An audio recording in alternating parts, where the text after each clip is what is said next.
سوئے ماں، کوئی تکلیف اور کوئی پریشانی نہ ہو۔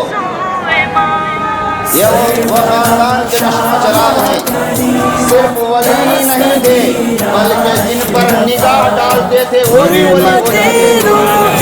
حضرت سیدنا یک نظر کن سوئے ماں، نعرہ رسالت، اولاد اعظم، آل نبی، نعرہ تکبیر، نعرہ رسالت۔ حرمت روح پیمبر یک نظر کن سوئے ماں، اے شہ سمنان غوث عالم و پیر ہدا، صاحب فضل و عطا سر چشمہ جود و سخا، تیرے در پر تیرا منگتا دست بستہ ہے کھڑا، لاج رکھ لے میرے داتا میرے خالی ہاتھ کا، سربراہ شاہ کریمہ دستگیر اشرفا، حرمت روح۔ ہمارے چینل کو سبسکرائب کیجئے، لائک کیجئے، شیئر کیجئے، ویڈیوز کیسے ہیں کمنٹس میں ضرور لکھیے، اگلے ویڈیوز کو دیکھنے کے لیے بیل آئیکن پر کلک کیجئے اور نوٹیفیکیشن کو آن کیجئے۔ حاضرین مسجد السلام علیکم ورحمۃ اللہ وبرکاتہ۔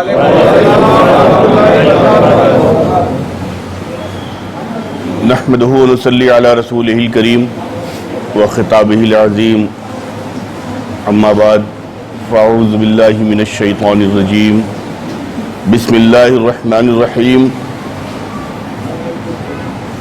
یا ایہا الذین آمنوا اتقوا اللہ وکونوا مع الصادقین، صدق اللہ العظیم۔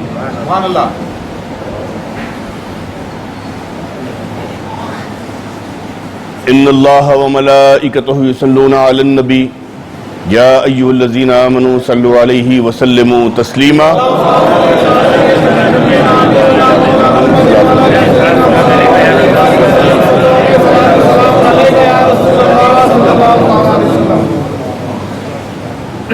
غریب آئے ہیں در پر تیرے غریب نواز، حضور مخدوم الملت سرکار سیدی محدث اعظم ہند فرماتے ہیں، غریب آئے ہیں در پر تیرے غریب نواز، کرو غریب نوازی میرے غریب نواز۔ غریب آئے ہیں در پر تیرے غریب نواز، کرو غریب نوازی میرے غریب نواز، تمہارے در کی کرامت یہ بارہا دیکھی، تمہارے در کی کرامت یہ بارہا دیکھی، غریب آئے اور ہو گئے غریب نواز۔ غریب آئے اور ہو گئے غریب نواز،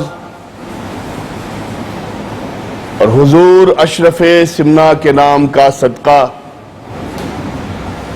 حضور اشرف سمنا کے نام کا صدقہ، ہماری جھولی کو بھر دیجئے غریب نواز، ہماری جھولی کو بھر دیجئے غریب نواز۔ آج سلطان الہند عطائے رسول اولاد فاطمۃ الزہرا نور نظر علی مرتضی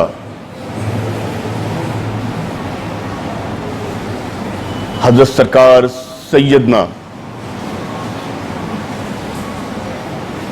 خواجہ معین الدین چشتی سنجری ثم اجمیری کی آج چھٹ شریف ہے، جسے ہم چھٹی کہتے ہیں۔ یہ ہم چشتیوں کی عید ہے۔ سلسلے چشت اہل بہشت والوں کی عید ہے آج۔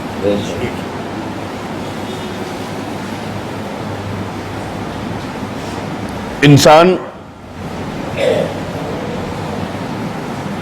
خوشی کب مناتا ہے؟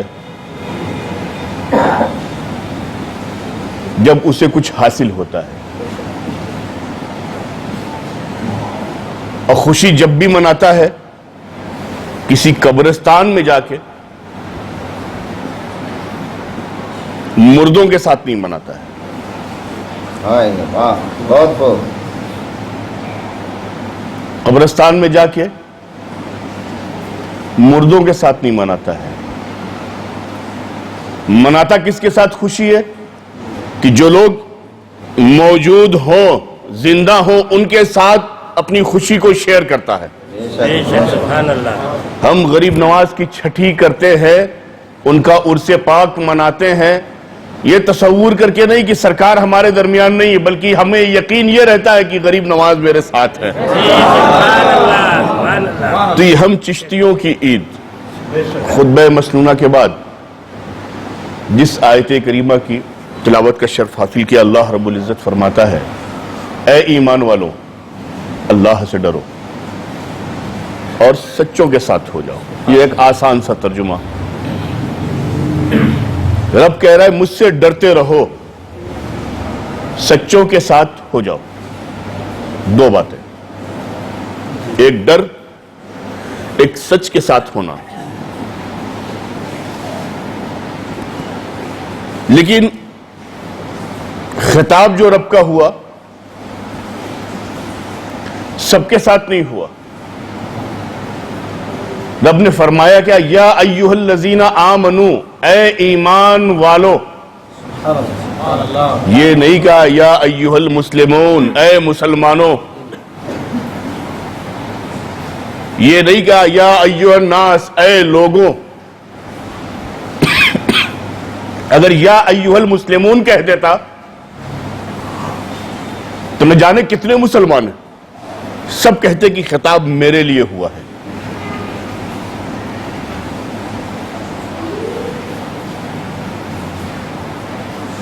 تو رب نے خاص کیا ایمان والوں کے لیے۔ یا ایھا الناس کہہ دیتا تو پوری دنیا کی جتنی بھی قومیں ہیں سب کہتی یہ خطاب میرے لیے ہے۔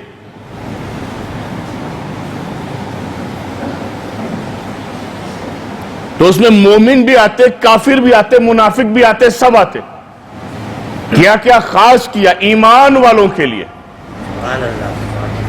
کہ اے ایمان والوں مجھ سے ڈرتے رہو، سچوں کے ساتھ ہو جاؤ۔ تو اب ایک چیز سمجھ میں آتی ہے کہ پہلے رب سے ڈرنا سیکھو، رب سے ڈرنا سیکھو، کیونکہ پہلا حکم جو آیا ڈر کا آیا۔ پھر سچوں کے ساتھ ہو جاؤ۔ ظاہراً سمجھ میں یہ آتا ہے، لیکن جب اس کی گہرائی میں جاؤ، پس منظر میں جاؤ، تو سمجھ میں یہ آتا ہے کہ آپ پہلے رب سے ڈرنا سیکھو گے تو سیکھ ہی نہیں پاؤ گے۔ آپ کے دل میں وہ خوف خدا، وہ ڈر آئے گی ہی نہیں۔ اب اگر اپنے دل میں خوف خدا لانا ہے تو آپ کے لیے لازم ہے پہلے سچوں کے ساتھ ہو جاؤ۔ جب سچوں کے ساتھ ہو جاؤ گے، سچوں کی صحبت والے ہو جاؤ گے، سچوں کی بارگاہ میں بیٹھنے والے ہو جاؤ گے، سچوں کے ساتھ اپنی زندگی گزارنے والے ہو جاؤ گے، سچوں کے نقش قدم پر چلنے والے ہو جاؤ گے، سچوں کے ساتھ اٹھنے بیٹھنے والے ہو جاؤ گے، سچوں کے ساتھ رہ کر ان کے ان کے فیض کو حاصل کرنے والے ہو جاؤ گے، تو اب تمہیں کہنے کی ضرورت نہیں کہ میں ڈرنے والا ہوں، میں خوف رکھنے والا ہوں، بلکہ رب فرماتا ہے الا ان اولیاء اللہ لا خوف علیہم ولا هم یحزنون۔ جو میرے نیک بندے ہیں، جو میرے محبوبین بندے ہیں، جو میرے ولی ہیں، انہیں نہ کوئی خوف ہے نہ کوئی ڈر ہے۔ تو لازمی ہے پہلے اپنی زندگی کو سچوں کے ساتھ گزارنے والا بناؤ۔ جب سچ بولنے والے ہو جاؤ گے، سچ پر چلنے والے ہو جاؤ گے،